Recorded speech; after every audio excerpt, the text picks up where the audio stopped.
বন্ধুরা, শুভেচ্ছা জানাচ্ছি। আমার গ্রামের বাড়ি সেই সুষম দুর্গাপুরের ফেচিয়া পাথায়া থেকে।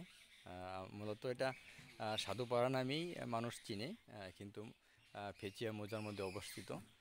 আমার সেই পুরনো বাড়ি, নারীর টান, যেখানে আমার জন্ম হয়েছিল।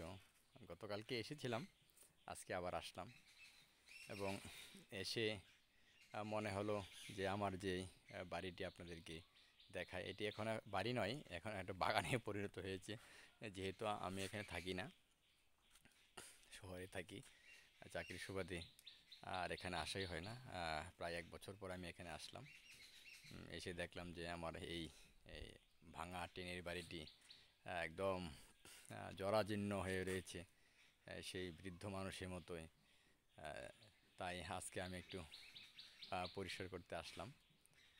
আমার ইচ্ছা আছে এখানে আরেকটি আবার নতুন করে ঘর তৈরি করব, এবং যখন ছুটিতে আসি তখন সেই গ্রামের স্নিগ্ধ বাতাস আমার নিঃশ্বাসে বুক ভরে নিঃশ্বাস নেব। এবং আমার যারা শুভাকাঙ্ক্ষী আছে তারাও আমার এখানে আসবে, মাঝে মাঝে ঘুরতে আসবে। যদিও গ্রামের বাড়ি, কিন্তু দেখতে একেবারে বাগানের মতো হয়ে গেছে। জঙ্গল নয়, এটি সব শাকসবজি, লিচু গাছ, আবার লেবু, আম গাছের চারা আছে, বেগুন, মরিচ, এক কথায় এটা একেবারে একটা বাগানে পরিণত হয়েছে। আপনারা যারা আমার এই ভিডিওটি দেখবেন, আমার বন্ধু শুভাকাঙ্ক্ষী আছেন, অবশ্যই আমাকে লাইক, শেয়ার, কমেন্ট করে জানাবেন কেমন হলো আমার ভিডিওটি। গ্রামের বাড়ি তো আসলে একদম নারীর টান, সে তো ভোলার নয়।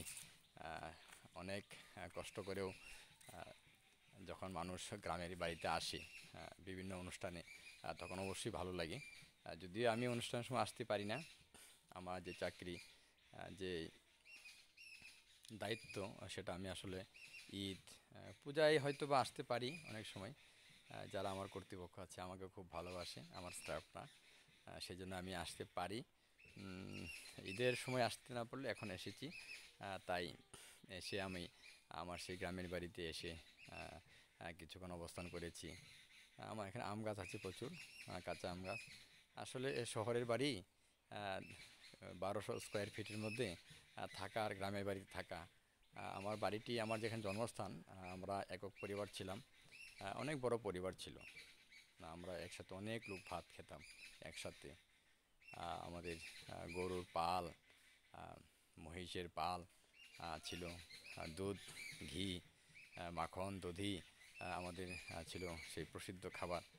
যদিও আমি আমার শারীরিক সমস্যার কারণে এখন দুধ খেতে পারি না, সেই জন্যই দুঃখ নেই, কিন্তু অনেক খেয়েছি, অনেক উপভোগ করেছি, অনেক শান্তি লাভ করেছি। সেই সৃষ্টিকর্তার নিকট অনেক কৃতজ্ঞতা যে আমি এই পরিবারে জন্মগ্রহণ করেছি, যেখানে কোনো খাদ্যের অভাব ছিল না, এখনও নেই। আশা করি সৃষ্টিকর্তা আমাকে ভালো রাখবেন। আপনারাও আমার জন্য অবশ্যই আশীর্বাদ করবেন, আমি যেন ভালো থাকি এবং আপনাদের মাঝে যেন আমি সব সময় ভালোবাসা দিয়ে বাঁচতে পারি। সবাইকে আমার অন্তরের অন্তঃস্থল থেকে অভিনন্দন জানাচ্ছি, ভালোবাসা জানিয়ে আমার এই ভিডিও এখানে শেষ করছি। ভালো থাকুন সবাই, খুব ভালো।